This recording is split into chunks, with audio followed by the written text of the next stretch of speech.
महाराजांचे पुतळे उभे करणं फार सोपं आहे बरं. त्यांची विचारसरणी, त्यांचा विचारांचं अनुकरण, निदान मगाशी म्हटल्याप्रमाणे एक पाऊल जरी चालता आलं तर ते फार महत्वाचं आहे.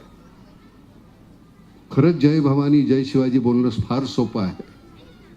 सगळ्यात महत्वाची, अगदी सगळ्यात पहिली गोष्ट म्हणजे सगळ्या धर्माच्या आणि जातीच्या मंडळींना एकत्र घेऊन हे स्वराज्य स्थापलंय महाराजांनी. कुठलीही जात नाही. म्हणजे तोफखान्यावर पोलाद खान, मुसलमान मंडळी ही तिकडं पहिली. त्यांनी शत्रूवर आघात केला, मुसलमानांवर नाही केला. त्यामुळे हे जाणून घ्या, प्रत्येकाला आपल्यामध्ये सामावून घेण्याची जी त्यांची ताकद होती, वृत्ती होती. एक असा माणूस नाही की जो कधीही त्यांच्याबद्दल अशांत असेल. प्रत्येकाला त्यांचं जे योग्य होतं माप, त्याच्यापेक्षा कितीतरी जास्त पटीनं त्यांनी त्यांच्या पदरात टाकलं. मला असं वाटतं की महाराजांची ही जी आहे, ही जी भांडणं आहेत ना, आपण सगळे दैवत वाटून घेतलेली आहेत. वाईट वाटतं त्याचं. बाबासाहेब आंबेडकर माझे आहेत हो, महाराजा माझेच आहेत, टिळक माझेच आहेत. बाकीचे सगळे वाद मला खरंच विचार, माझ्या इतिहासाचा चांगला भाग मी फक्त घ्यावा, बाकीचा आहे तो काढून टाकावा. ब्राह्मणेतर हा वाद नको. आता कुठलेच वाद नसावेत. मला असं वाटतं आपण माणूस म्हणून एकमेकांना ज्या दिवशी ओळखायला लागू त्या दिवशी या स्मारकाची, तुम्हाला खऱ्या अर्थानं तुम्ही त्या स्मारकाचा सन्मान केला असेल. येता जाता कुठेतरी रस्त्यामध्ये कुठलाही पुतळा उभा आहे असं नाही आहे. ते महाराजांचा पुतळा कुठे उभा करायचं हे कळायला पाहिजे. त्याच्यावरनं वितंडवाद कधी का होतात, कशासाठी होतात मला काही कळत नाही. असं दैवत जे म्हणजे काही तो काही पुराण नव्हे, हा इतिहास आहे आपला. म्हणजे प्रत्येकाच्या घरामध्ये ही, म्हणजे मी जाती धर्म ह्याच्या पलीकडे जाऊन म्हणतो, माझे खूप मित्र मुसलमान आहेत, खूप हिंदू आहेत, खूप ख्रिश्चन आहेत. सरतेशेवटी मी त्यांच्याकडनं घेतो काय? नाटकामध्ये ज्यावेळी तुम्ही मला पुरस्कार देता त्याचं कारण मी ज्या पद्धतीची भूमिका करतो, मी कशा पद्धतीनं वा वा वा, नाना किती छान संवाद म्हणतो, डायलॉग किती छान म्हणतोय. सरतेशेवटी काय ते मी मुखोद्गत केलेले असतात, मग त्याच्यामध्ये जीव होता येतं, मग ते अतिशय मनापासून म्हणायचे, त्याचे मला पैसे मिळतात. ज्यावेळी आपण प्रार्थना म्हणतो त्या प्रार्थनेचा अर्थ काय? ती प्रार्थना तुमची इथून असते, त्याच्याबद्दल कुठला मोबदला नसतो, त्यातून समाधान असतो. ही प्रार्थना आहे, ती तुमच्या समाधानासाठी आहे. त्यांचे विचार तुम्ही मांडवायचे आहेत आणि ते जर तुम्ही मांडवणार असाल तर त्या स्मारकाचा अर्थ आहे. नाहीतर बाकीचे पुतळे आहेत तसा हा एक पुतळा होईल. ते तुम्हाला जमायला पाहिजे. याच्यावरनं सलोखा वाढला पाहिजे. वितंडवाद नाही, भांडणं नाही. तुम्ही एकत्र येऊन कसे काम करता. सगळ्यात गमतीचा आणि आनंदाचा भाग आहे की सगळे पक्ष, सगळे जाती धर्माची लोक एकत्र येऊन त्यांनी हा पुतळा निर्माण केलेला आहे. ही तर खरी गंमत आहे. म्हणजे मगाशी मी म्हणत असताना काही अतिविद्वान, जे तथाकथित विद्वान आणि काही हाताच्या बोटावर मोडणारी जी काही राजकारणी मंडळी आहेत, महाराजांचं सत्य इतिहास जो आहे त्यांनी त्यांच्या स्वार्थासाठी अगदी वेगवेगळा मांडलेला आहे.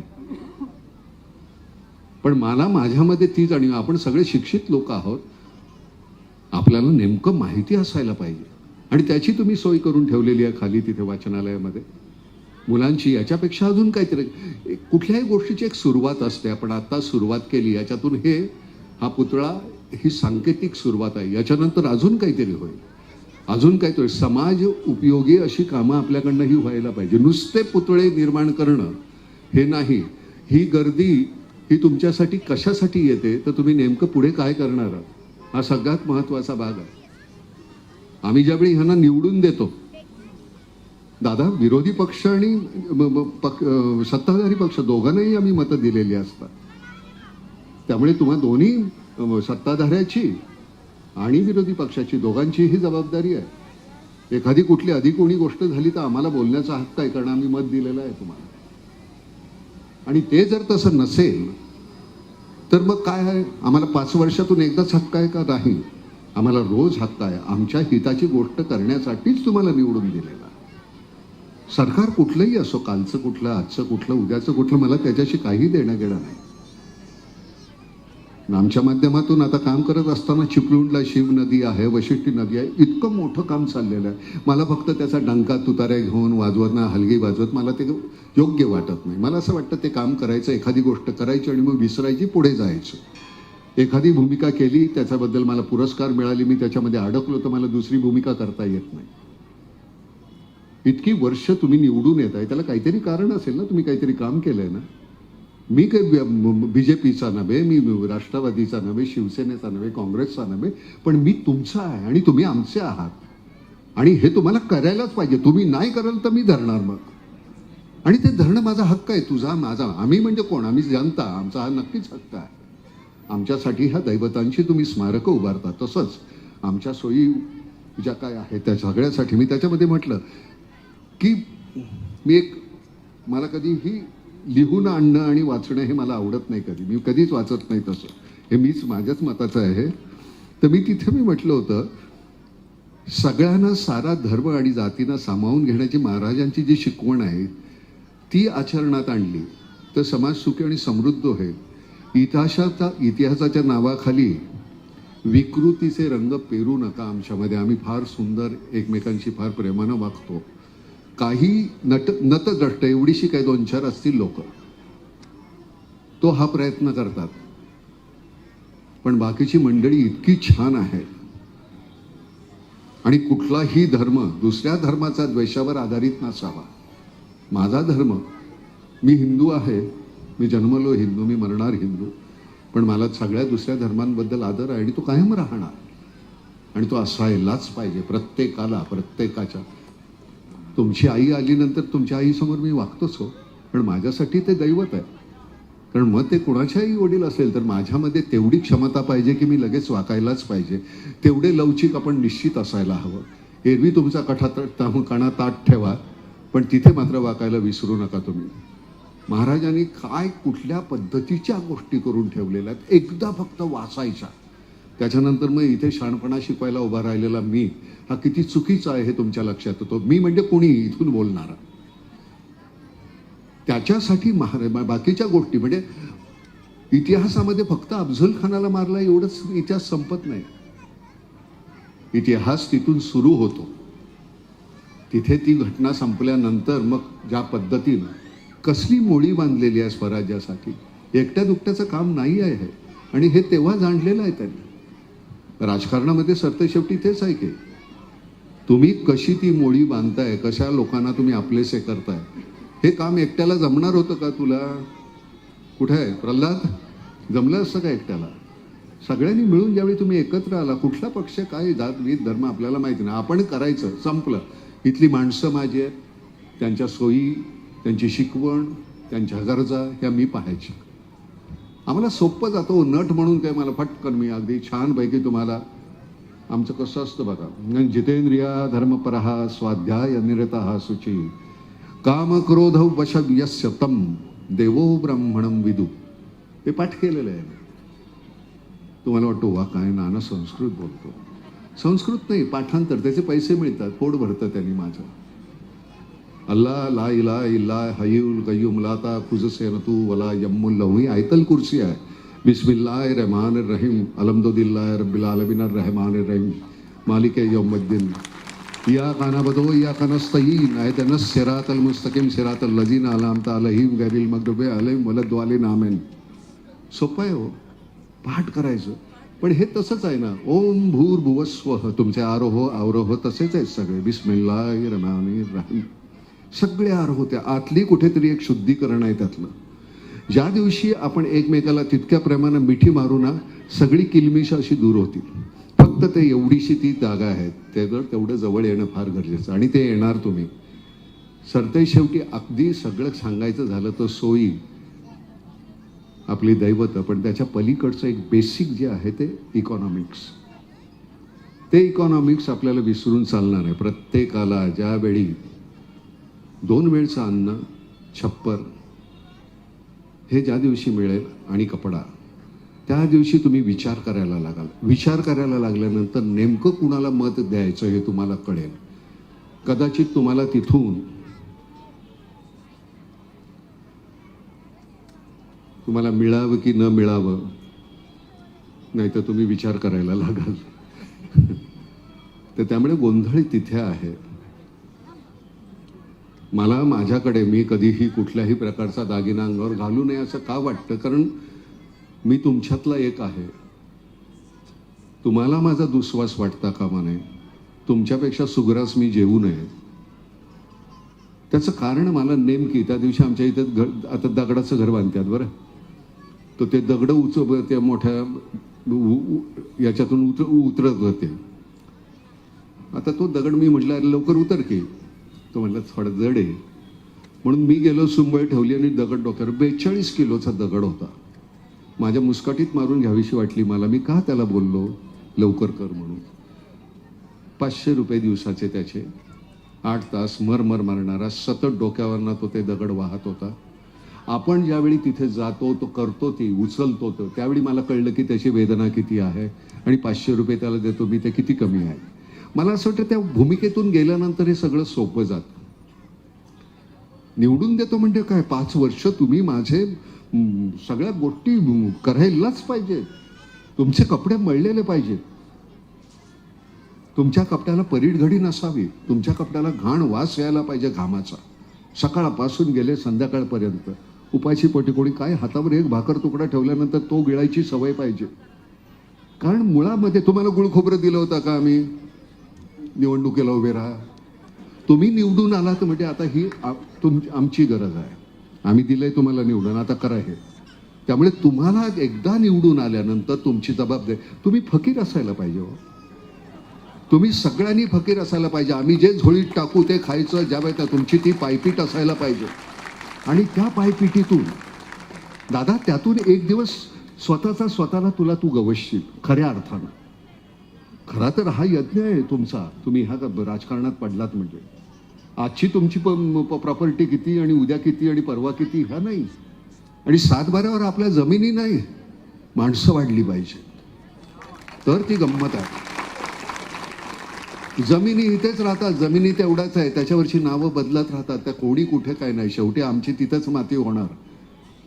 मी तुला खरं सांगतो मल्हारला मी सांगितलंय शेतावर मी सुकी लाकडं जमवून ठेवली आहेत बरं. आणि त्याला जागा दाखवली की म्हटलं मला इथं जाळायचं बरं. माझे मित्र येतील सुक्या लाकडात जाळा. ओल्या लाकडात जाळला तर धूर येईल. त्यांच्या डोळ्यात जाईल. त्यांच्या डोळ्यातून पाणी येईल. आणि मरताना जळताना मला वाटणार माझ्यासाठी रडतायत. तर निदान मरताना तरी मला कुठली अशा गैरसमजात मारायचं नाही. ते मला कळू दे. तर त्यामुळे ही एवढं छान किती तुम्ही स्वावलंबी असावं. स्वतःला खांद्यावर घेऊन स्मशानापर्यंत नेता येईल इतकं स्वावलंबी व्हा. आयुष्य सोपं होईल. दुसऱ्या 4 जणांची गरज भासणार नाही. हे इतकं एकदा ज्या दिवशी आपल्याला कळतं ना मृत्यूची भीती मनातून गेली पाहिजे. दादा गिरीश तुला खरं सांगतो इतकं सोपं झालंय आयुष्य. उद्या सकाळी कदाचित बातमी तुम्हाला म्हणजे मी बातमी झालो मला काही त्याचं वाटत नाही. मुळामध्ये ते जन्मल्यापासून आपल्याबरोबर मृत्यू आहे हो. आणि त्याला घाबरायचा. पहिल्या दिवसापासून जन्माला आलो त्या दिवसापासून प्रत्येक वेळी आता इथून खाली उतरताना कधी गचकल माहिती नाही त्याला पाय आडवा पडला म्हणून तर त्यालाच घाबरतो आपण. आणि जे कोणी आपल्या नेत्यानं मिठ्या मारत बसतो. तर मला असं वाटतं की मृत्यू ह्याला ज्या दिवशी मृत्यूला मित्र मानवाल ना त्या दिवशी आयुष्य अतिशय सोपं जाईल. ह्या माझ्या राजानं त्या मृत्यूला तळहातावर घेऊन आपल्याला जगवलेलं आहे.